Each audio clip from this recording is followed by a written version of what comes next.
Alright, hello friends, we are continuing with our axe fighting lessons, and in this video I would like to talk about how to defend oneself from an opponent that's moving towards you and spinning the number 8 technique, about which I talked in my previous video. A link will appear, check that out.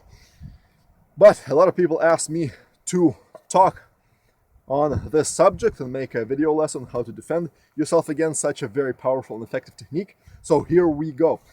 First things first, I wish to say that this lesson is intended for situations where you do not have a shield to defend yourself with, or you are unable to run away from that enemy. In such situation, first thing that I wish to recommend to you is to force your opponent to move from side to side, from right to left. And the reason why you wish to do that is because when you're spinning the number 8, you become locked in that cyclical pattern, and it's very difficult to move actually from side to side, to do that side movement. Don't confuse that with changing direction. It's fairly easy to change direction as you're spinning the number 8. So you can do definitely that, but actually spinning number 8 and moving from side to side, that is difficult, and that's exactly what you wish to force your opponent to do. And you can do that by trying to flank the opponent, try to quickly move around them, move from side to side yourself, do anything possible, again, to force the opponent to do that side movement. They will break their technique, and they may even do a mistake where they will injure themselves, which is always good when you are in a fight for your life. However, there are situations where that option is simply not available to you. You may be in a corridor or in the hallway of a building where you simply cannot flank your opponent. So in such situations, I recommend that you take the weapon that you have in your hand and you throw it at your enemy. It can be an axe, it can be a knife, it can be a machete, a sword, it doesn't matter. Throw it at your enemy. And by the way, I made a video on how to throw most axes with high degree of accuracy and make sure that they actually hit the enemy with their blade. Check that video out. A link again will appear somewhere. But you may not have a weapon with you. In this situation, throw bricks, rocks, sticks, hell, take dirt or sand and throw it in their eyes. If that is not available to you, take off your backpack, throw it at them. Don't have a backpack, take off your jacket, your shirt, throw it at them. Do anything to disrupt their cyclical motion, disrupt their technique. And as soon as you disrupt it, close with your enemy and do your counter strikes. Or if you think that the enemy is superior to you, just simply push them aside and run to safety. So that is my second advice to you. However, there may be a situation where even that option is not available to you.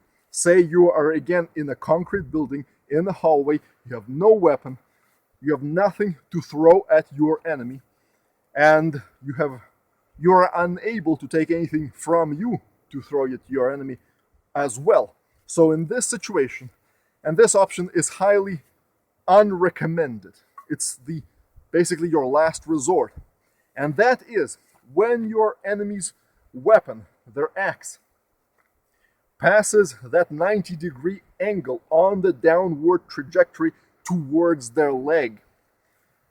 You do the following.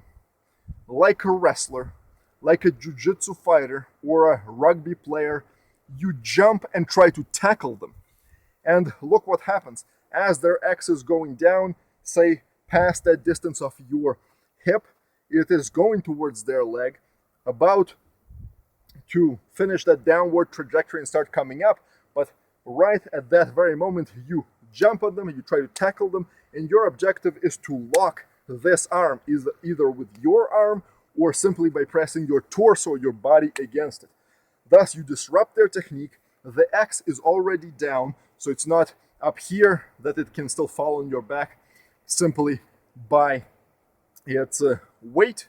So it's already down here. You may even disrupt their technique to a point where they will make a mistake and jam this axe in their leg. And again, once you successfully, if you successfully accomplish that, Judging by your own strength and the strength of your opponent, you again either do your countermeasures, counter strikes, or you push them aside, roll off of them, and run in the direction of safety. So these are my 3 suggestions to you how to stop an enemy that's moving towards you and spinning the number 8. And by the way, this last suggestion of trying to tackle your opponent is difficult to do because the opponent spinning an X at this speed, you understand the danger involved here. So that technique, this last one, definitely needs to be practiced a lot in a safe environment. Your reaction has to be good and you have to have a lot of guts to do that. And the last thing that I wish to say to all of you is, at your own time, think what you would do if there is an enemy who is committed at attacking you, is moving towards you and spinning the number 8.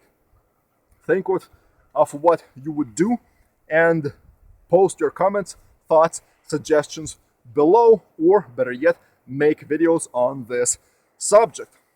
So thank you very much. Stay tuned for more, and I'll see you in the next axe fighting lessons. Take care. Actually, don't take care of yourself just yet. I wish to make 2 more clarifications, which I forgot to mention. And they are as follows. Right away, I can anticipate that a lot of people will say that you should not throw away your only or primary weapon. And I somewhat agree with them. However, understand this. When your enemy is spinning the number 8, they are locked in a cyclical pattern, which is predictable. They are predictable. They are less mobile and much slower. In such a situation, they are a perfect target for a sharp projectile. And in fact, for a projectile of any type that can cause damage.